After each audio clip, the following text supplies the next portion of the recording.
Hey guys, BuildZoid here, and today I'm gonna try show you how to do the soft power play tables through the registry on AMD GPUs. Now, I'm doing this for crossfire VEGA cards because, well, it's actually a little bit different for crossfire. I've still not figured out exactly what the changes are, but we'll see.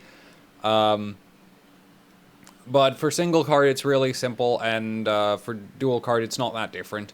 Unfortunately, so a lot of people might expect that the soft power play tables give you a lot of capabilities, because if you actually look at a soft power play table, like this is the one I'm going to be using, and the actual entire soft power play table modifications have been discovered by Hell M from Overclock.net. So this is not something I discovered, but he shared it, and well, now I'm using it. So this is already a modified power play table. And basically all of these values are literally just copy pasted out of the VEGA BIOS. So you can also do this for a bunch of other like a lot of other GPUs. So you can pull the power play table out of the card, put it into a file like this, and then apply it to the registry.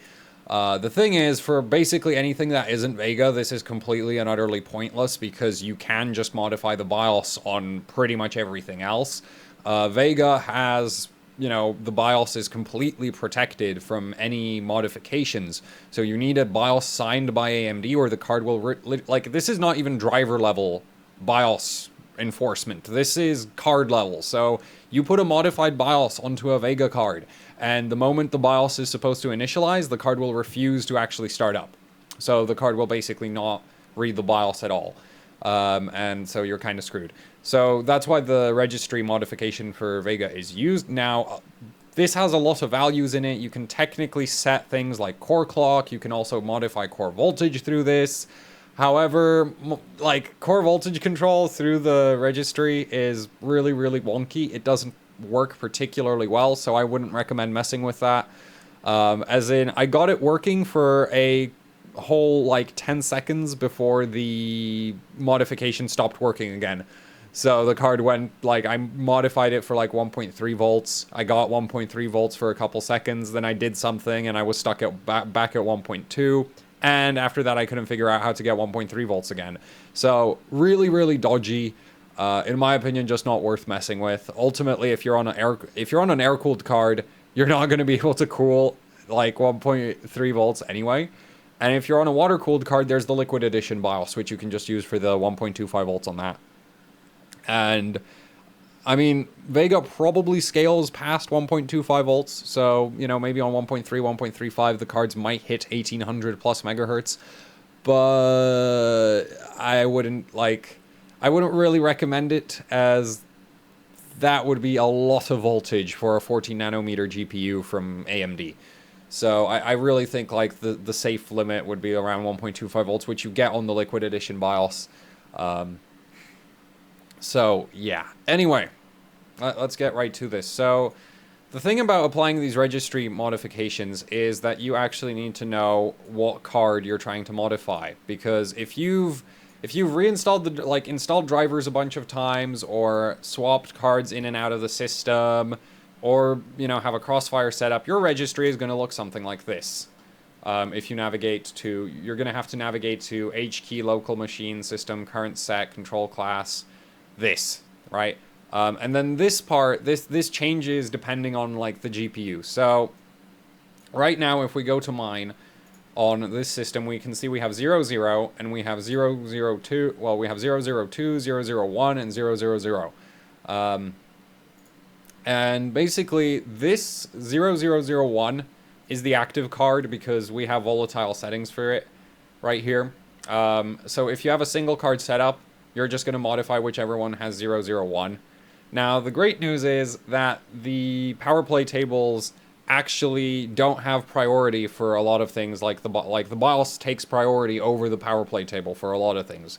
Core voltage limit, BIOS takes priority. You can put a VEGA 64 Air BIOS onto a VEGA 64 with the liquid BIOS, and you'll still have up to 1.25 volts in Wattman. you can't set the HBM voltage at all, because the way at least as far as I can tell, the reason why this modification works at all is because the AMD driver reads your custom power play table in the registry and then applies it to the card. The AMD driver has no way to apply modifications to the HBM voltage. So if you want 1.35 volts HBM, you need to flash a VEGA 64 BIOS, either the liquid edition or the air-cooled edition, depending on what kind of cooling you have. Anyway, let's slap this registry modification on here. So if we go to Wattman, I'm going to show you what's going to change. So if we go to global settings, and we go here, we put it into custom, apply.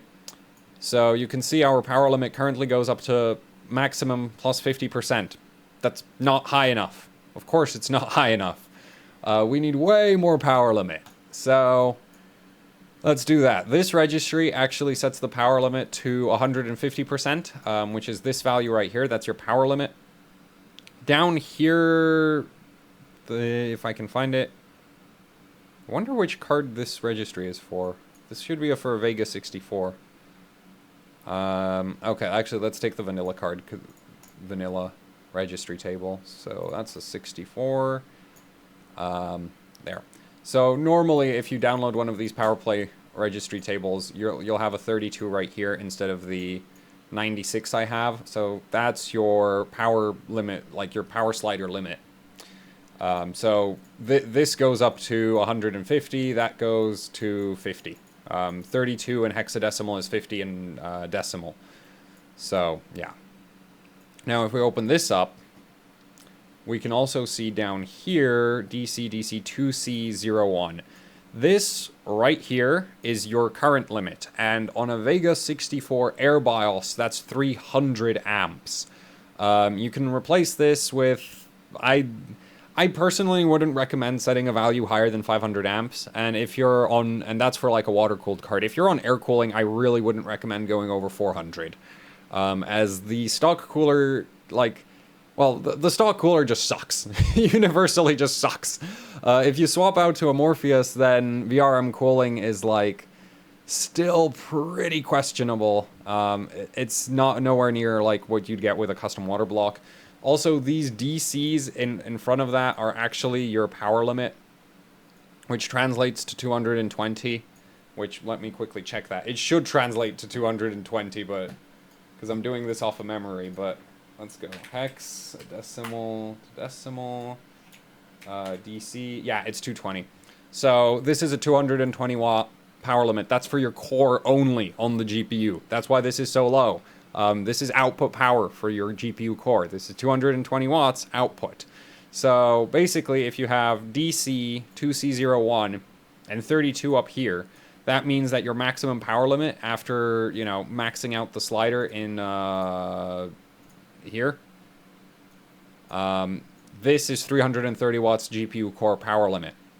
If you're on a liquid edition BIOS pushing 1.25 volts, 330 watts is not enough. And in fact, in my testing, you can get power, or you can get performance increases from a VEGA card all the way up to around 350 watts output power capability. So slightly past that 50% limitation that you normally have.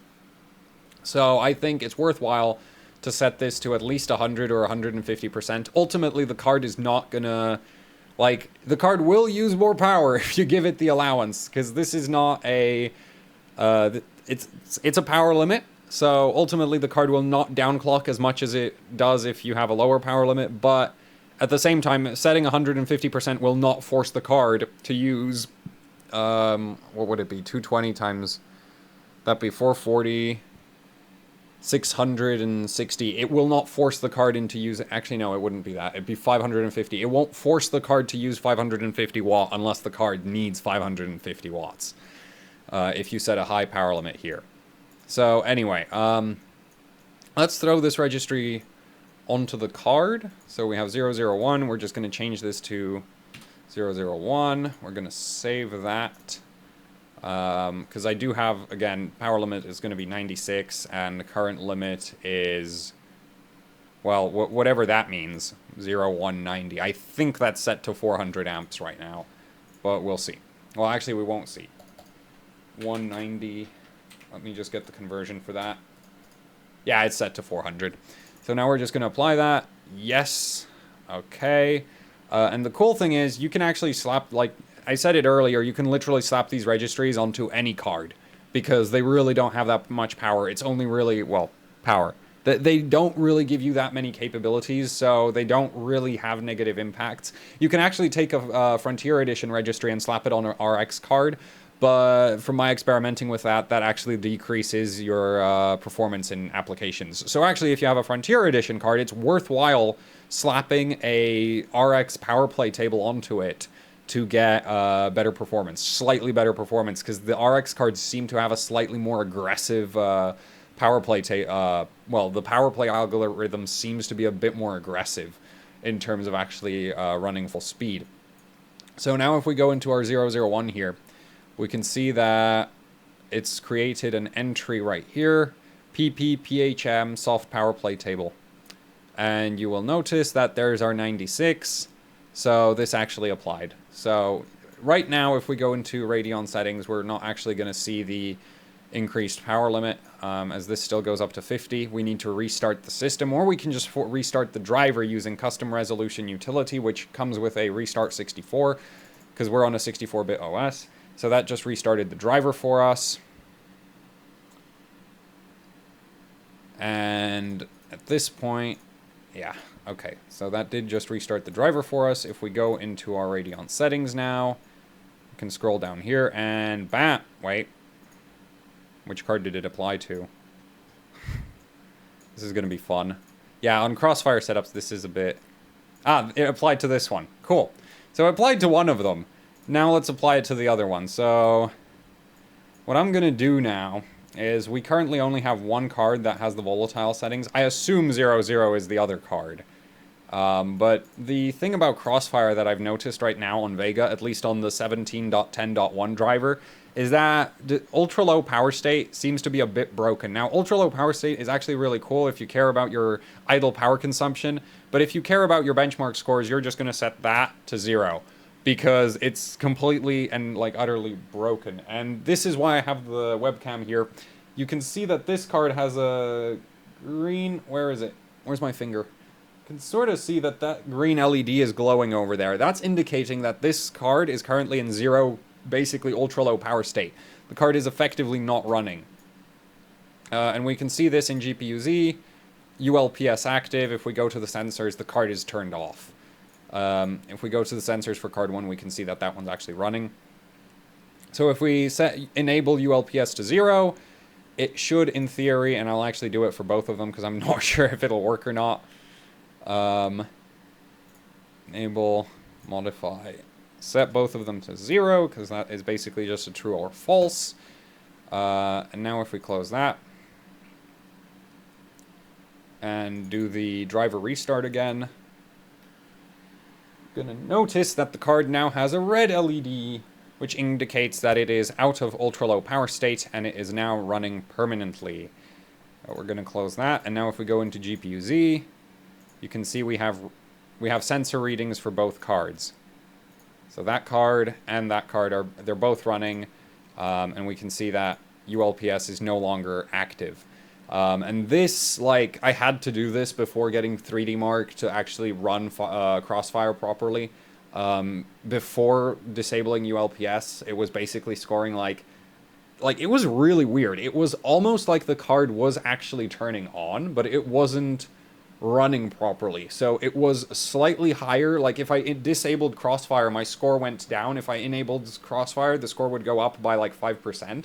But that's like atrocious. That's terrible. So after disabling ULPS, the score actually basically doubled, because 3D Mark Fire Strike, you know, really, really nice, like plays really, really well with Crossfire.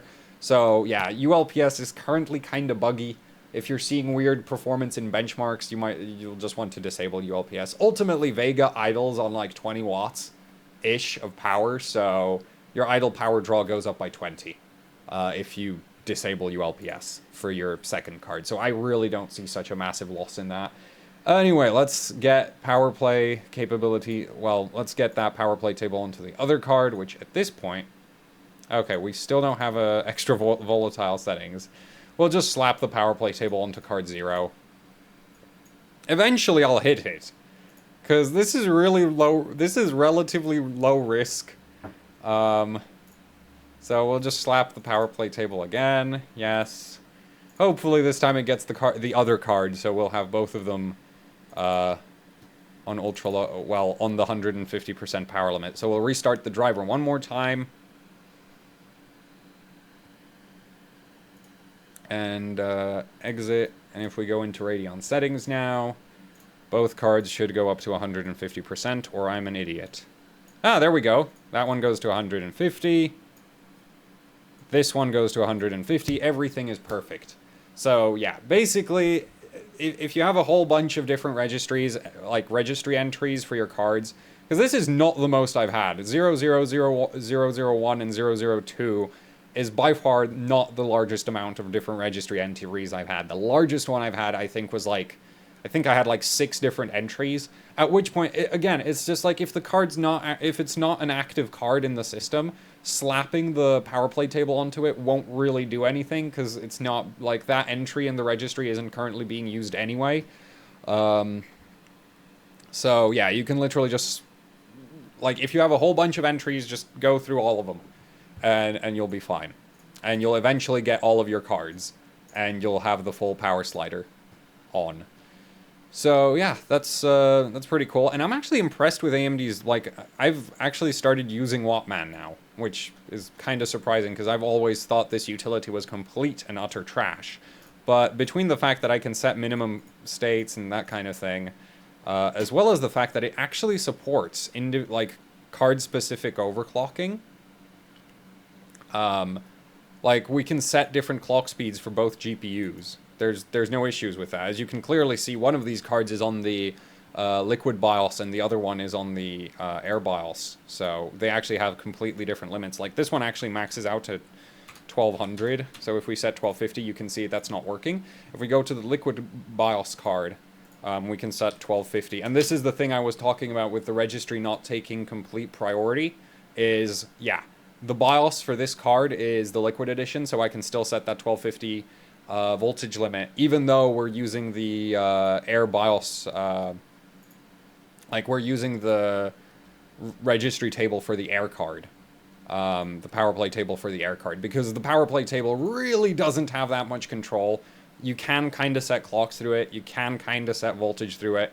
In my opinion, not worth it. It's really good for just blowing out the power limit if you're on a liquid-cooled edition, because 1.25 volts on a VEGA card does chug a ton of power. So, yeah, and it actually, like, it really, like, the power play table overall is, like, kind of wonky. For example, Unigine Heaven, the HW bot preset, which is actually really, like, it's not very graphically intensive. It's not, like, it's basically a CPU benchmark if you're running a VEGA card. There seems to be some kind of issue if, like, the card doesn't want to boost as high or something if you don't give it a ridiculously high power limit. So it actually, like, changing the power limit from 50% to 150% increased the score a significant amount, even though I wasn't seeing a major difference in power consumption at the wall. So, yeah, it's a bit weird, but that's basically how you do the registry modifications, and yeah, good luck with high benchmark scores, I guess, because I've actually not tested what it does for games at all. But yeah, that is how you apply the registry edits, because, yeah. I've kind of run out of stuff to say. Actually, no, I haven't. Thank you, alza.co.uk, for providing the VEGA 64 that I'm using in the first slot, and huge thanks to all the Patreons for funding my incredible addiction to high-end GPUs, because without you guys, I wouldn't have a VEGA 56 right now to replace the VEGA Frontier Edition I killed. So huge thanks to you guys for, you know, funding the acquisition of the 56. This thing is a beast, this VEGA 56. Like, on the Liquid Edition BIOS with the Morpheus cooler, this thing has been doing like 1782 megahertz P-State 7. It's not actually 1782 in benchmarks. Like, the core clock goes up and down. The new power management from AMD is all over the place. I haven't really figured out what to do about it. But it, like, I can set P7 to 1820. I mean, no, not 1820, but 1782 for benchmarks for like 3D Mark 11. So that's like absolutely insane. This card clocks like a bat out of hell, which is just awesome on the Liquid Edition BIOS. That's with the 1.25 volts. On the Air BIOS, it tops out around 1750. So not a huge increase, but a good increase nonetheless. And then, you know, with the power play table, it's just, yeah, it's a little monster of a card. So love that card. And then, yeah, big thanks to Alza for providing the 64. Otherwise, I wouldn't be able to show you how to do this for the Crossfire setup. Though ultimately, it's not that difficult. You just keep hitting registry entries until you hit the card that's yours. Until you hit both cards, and then you get your power limits. And yeah, there's no reason to really get card-specific... Like, I can't think of a good reason to get card-specific registry entries, because ultimately the BIOS takes priority for everything except the power limits. And then again, it's like the power limits work really well from the power play tables. So yeah, that's it for this video. Thank you for watching. Like, share, subscribe, leave a comment down below. If you have any questions, you can leave those down below. If you're horrified at my treatment of the Windows registry, deal with it. And that's it. So, right, no, that isn't it. I have a PayPal, a Patreon, and there's like shirts for AHOC you can buy. You can find all of those down under a link in the description below. Damn, I think I just completely butchered the grammar on that. Anyway, that is actually it for this video. Thank you for watching, and see you next time.